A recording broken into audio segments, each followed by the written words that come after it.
Spotify wrapped. നിങ്ങൾ Spotify ഉപയോഗിക്കുന്ന ഒരാളാണെങ്കിൽ സ്പോട്ടിഫൈ റാപ്ഡ് എന്താണ് എന്ന് നിങ്ങൾക്ക് ഓൾറെഡി അറിയാമായിരിക്കും.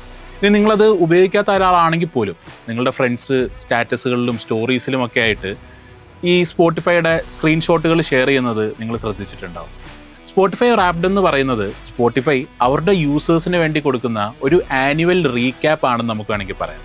അതായത് ഒരു വർഷം അവർ ഏറ്റവും അധികം കേട്ട പാട്ടുകൾ ഏതാണ്, അവർ ഏറ്റവും അധികം സമയം ചെലവഴിച്ചത് ഏത് ആർട്ടിസ്റ്റിൻ്റെ പാട്ടുകൾ കേട്ടുകൊണ്ടാണ്, എത്ര മിനിറ്റുകളാണ് അവർ സ്പോട്ടിഫൈയിൽ പാട്ടുകൾ കേൾക്കാനായി ചെലവഴിച്ചത്. ഇതൊന്നും കൂടാതെ ഓരോ യൂസറിൻ്റെയും ഒരു ലിസണിങ് ഹാബിറ്റ് മനസ്സിലാക്കി അവർക്ക് ഒരു പേഴ്സണാലിറ്റി ടൈപ്പ് അസൈൻ ചെയ്ത് കൊടുക്കുക. ഇതൊക്കെയാണ് സ്പോട്ടിഫൈ റാപ്ഡിൽ സംഭവിക്കുന്നത്. കമ്പനിയുടെ ഭാഗത്തു നിന്ന് ചിന്തിക്കുമ്പോൾ സ്പോട്ടിഫൈ റാപ്ഡ് എന്ന് പറയുന്നത് അവർക്ക് വളരെ വലിയ ഒരു മാർക്കറ്റിംഗ് എൻജിൻ തന്നെയാണ്. കാരണം ഫ്രീ ആയി ഓൺലൈനിൽ ബില്യൺസ് ഓഫ് ഇംപ്രഷൻസ് ആണ് സ്പോട്ടിഫൈ റാപ്ഡിലൂടെ സംഭവിക്കുന്നത്. അപ്പോൾ ഇന്നത്തെ വീഡിയോയിൽ എങ്ങനെയാണ് സ്പോട്ടിഫൈ കസ്റ്റമേഴ്സിൻ്റെ പ്രൈവറ്റ് ഡാറ്റ ഒരു ഫ്രീ മാർക്കറ്റിംഗ് എൻജിനായി മാറ്റിയത് എന്ന് നമുക്കൊന്ന് നോക്കിയാലോ. Hello, my name is Akhil and welcome to the tribe.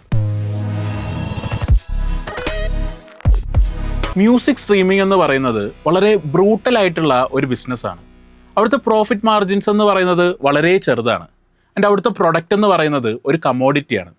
എന്ന് പറയുമ്പോഴത്തേക്കും നിങ്ങൾ എ ആർ റഹ്മാൻ്റെയോ ഇളയരാജയുടെയോ അല്ലെങ്കിൽ ഏതെങ്കിലും ഒരു ആർട്ടിസ്റ്റിൻ്റെ പാട്ട് കേൾക്കുന്ന സമയത്ത് അത് സ്പോട്ടിഫൈയിൽ കേട്ടാലും ആപ്പിൾ മ്യൂസിക്കിൽ കേട്ടാലും ജിയോ സാവണിൽ കേട്ടാലും നിങ്ങൾക്ക് ഒരേ എക്സ്പീരിയൻസ് ആയിരിക്കും ലഭിക്കുന്നത്, അല്ലേ? അവിടെ കാര്യമായിട്ടുള്ള ഡിഫറൻഷ്യേറ്റർ ഒന്നും തന്നെയില്ല. അതുകൊണ്ട് തന്നെ ഒരു കസ്റ്റമറിന് ഒരു പ്ലാറ്റ്ഫോമിൽ നിന്നും മറ്റ് പ്ലാറ്റ്ഫോമിലേക്ക് പോകാനായി അധികമൊന്നും ചിന്തിക്കേണ്ടി വരുന്നില്ല. ഇത് മ്യൂസിക് സ്ട്രീമിംഗ് കമ്പനീസ് ഫേസ് ചെയ്യുന്ന ഒരു വലിയ ചലഞ്ചാണ്. ഇതേ ചലഞ്ച് സ്പോട്ടിഫൈയും ഫേസ് ചെയ്തു. അവർക്ക് അവരുടെ യൂസേഴ്സിനെ അവരുടെ പ്ലാറ്റ്ഫോമിൽ തന്നെ പിടിച്ചു നിർത്തണമായിരുന്നു. അതിന് ട്രഡീഷണലായ മാർക്കറ്റിംഗ് തന്ത്രങ്ങൾ പോരാ എന്ന് അവർക്കറിയാമായിരുന്നു. കസ്റ്റമേഴ്സുമായിട്ട് ഒരു കണക്ഷൻ ബിൽഡ് ചെയ്യണം. ആൻഡ് ഇതെങ്ങനെ ബിൽഡ് ചെയ്യും? അങ്ങനെ ചിന്തിക്കുന്ന സമയത്ത് വളരെ സുപ്രധാനമായ ഒരു കാര്യം അവർ മനസ്സിലാക്കുകയാണ്. ഒരാളുടെ മ്യൂസിക് ടേസ്റ്റ് എന്ന് പറയുന്നത് ഒരു രീതിയിൽ അയാളുടെ ഐഡൻറ്റിറ്റി തന്നെയാണ്. അപ്പോൾ ആ ഐഡൻറ്റിറ്റിയെ റിവാർഡ് ചെയ്തുകൊണ്ട് എന്തുകൊണ്ട് കസ്റ്റമർ റിട്ടൻഷൻ ചെയ്തുകൂടാ എന്നവർ ചിന്തിച്ചു.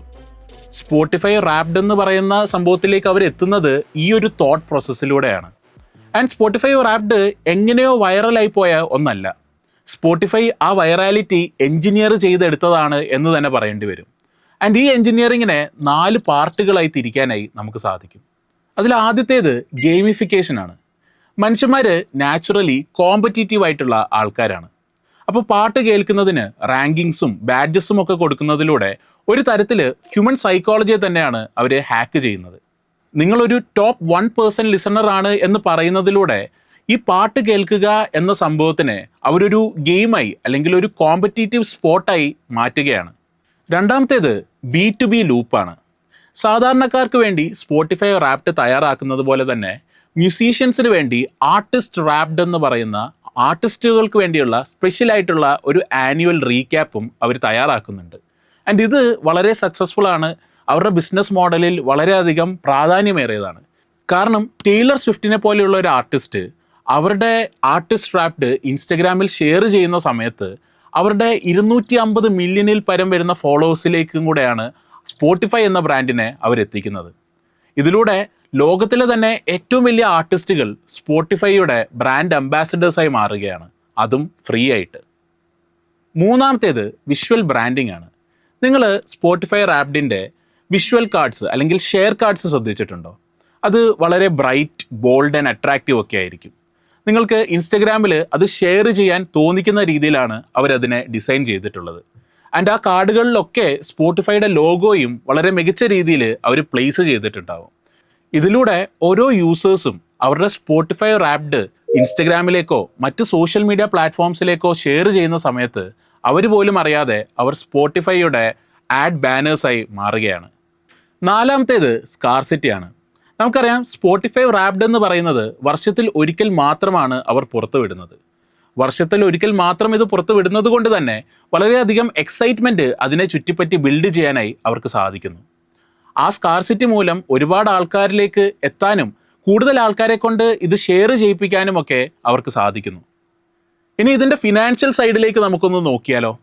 നമുക്കറിയാം ലോകത്തിലെ തന്നെ ഏറ്റവും മികച്ച ഫുട്ബോൾ ക്ലബ്ബുകളിൽ ഒന്നായ FC ബാർസലോണയുടെ ജേഴ്സി സ്പോൺസർ എന്ന് പറയുന്നത് സ്പോട്ടിഫൈ ആണ്. അതിനായി അവർ $300 മില്യൺ ആണ് ബാർസലോണയ്ക്ക് കൊടുക്കുന്നത്. ആൻഡ് അതിലൂടെ അവർക്ക് നല്ല രീതിയിലുള്ള ബ്രാൻഡ് റെക്കഗ്നിഷൻ ലഭിക്കുന്നുമുണ്ട്. പക്ഷേ നിങ്ങൾ സ്പോട്ടിഫൈ റാപ്ഡിൻ്റെ കേസ് എടുത്ത് നോക്കുന്ന സമയത്ത് ബാർസലോണയുടെ സ്പോൺസർഷിപ്പിൽ നിന്ന് ലഭിക്കുന്ന ഏതാണ്ട് അത്രയും തന്നെ അറ്റൻഷൻ അവർക്ക് ഫ്രീ ആയി ജനറേറ്റ് ചെയ്യാനായി ഇത് സഹായിക്കുന്നുണ്ട്. എന്ന് പറയുമ്പോൾ സ്പോട്ടിഫൈ റാപ്ഡ് ഇറക്കുന്നതിലൂടെ ഉണ്ടാക്കുന്ന റിട്ടേൺ ഓൺ ഇൻവെസ്റ്റ്മെൻറ്റ് എന്ന് പറയുന്നത് ഇൻഫിനിറ്റ് ആണെന്ന് നമുക്ക് വേണമെങ്കിൽ പറയാനായി സാധിക്കും. കാരണം അത് നിർമ്മിക്കാൻ വേണ്ടി അവർക്ക് അധിക ചിലവുകളൊന്നും വരുന്നില്ല. പക്ഷെ അതിൽ നിന്ന് കിട്ടുന്ന PR-ൻ്റെ കാര്യം പറയേണ്ടതില്ലല്ലോ. ആൻഡ് സ്പോട്ടിഫൈ ഇത് വളരെ സക്സസ്ഫുള്ളായി ഇംപ്ലിമെൻറ്റ് ചെയ്യുന്നത് കണ്ടിട്ട് പല കമ്പനികളും അവരുടേതായിട്ടുള്ള രീതിയിൽ ഈ ഒരു റീക്യാപ്പ് മാർക്കറ്റിലേക്ക് കൊണ്ടുവരാൻ ശ്രമിച്ചിട്ടുണ്ട്. ChatGPTയും യൂട്യൂബും ഡിയോലിങ്കോയും ഒക്കെ ഇതിൻ്റെ ചില എക്സാമ്പിൾസ് ആണ്. പക്ഷേ ഇവർക്ക് ആർക്കും സ്പോട്ടിഫൈ ഉണ്ടാക്കിയ റിസൾട്ട് ഇതിലൂടെ ഉണ്ടാക്കാൻ സാധിച്ചിട്ടില്ല എന്നുള്ളതാണ് സത്യം. സ്പോട്ടിഫൈ റാപ്ഡ് എന്ന് പറയുന്നത് സത്യത്തിൽ ഒരു മാസ്റ്റർ സ്ട്രോക്ക് തന്നെയാണ്. അവരുടെ എക്സിസ്റ്റിംഗ് യൂസേഴ്സിനെ ആ പ്ലാറ്റ്ഫോം വിട്ടു പോവാതെ ഇരിക്കാൻ പ്രേരിപ്പിക്കുന്ന ഒരു ജീനിയസ് സ്ട്രാറ്റജി. ആൻഡ് അതിനൊപ്പം തന്നെ പുതിയ യൂസേഴ്സിനെ ഈ പ്ലാറ്റ്ഫോമിലേക്ക് അട്രാക്റ്റ് ചെയ്യാനും ഈ സ്ട്രാറ്റജിക്ക് സാധിക്കുന്നു. എത്ര അടിപൊളിയായിട്ടുള്ള ഒരു മാർക്കറ്റിംഗ് സ്ട്രാറ്റജിയാണല്ലേ. അപ്പോൾ ഇന്നത്തെ വീഡിയോയിൽ ഇത്രയും കാര്യങ്ങളാണ് നമുക്ക് ഡിസ്കസ് ചെയ്യാനുള്ളത്. വീഡിയോ നിങ്ങൾക്ക് ഇഷ്ടപ്പെട്ടു, യൂസ്ഫുൾ ആയി എന്ന് വിചാരിക്കുന്നു. ഇതുപോലുള്ള കൂടുതൽ വീഡിയോസ് നിങ്ങൾക്ക് കാണാൻ താല്പര്യമുണ്ടെങ്കിൽ തീർച്ചയായിട്ടും നമ്മുടെ ചാനൽ ചെക്കൗട്ട് ചെയ്യുക. നമ്മുടെ ചാനൽ സബ്സ്ക്രൈബ് ചെയ്തിട്ടില്ലെങ്കിൽ സബ്സ്ക്രൈബ് ചെയ്ത് കൂടെ കൊടുക്കുക. അടുത്ത വീഡിയോയിൽ കാണാം. കാപ്പേഡിയം.